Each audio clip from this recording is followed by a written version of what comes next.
वो बहुत लोग मुश्किल में हैं।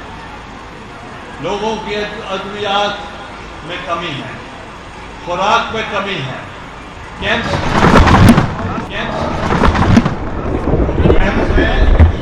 वो भी कैंप्स हैं, उनको भी नुकसान है। और इस वक्त कैंप्स में लोग हैं, जो कैंप्स में लोग हैं, वो कैंप्स हैं, वो भी जो कैंप्स हैं, उनको भी नुकसान है।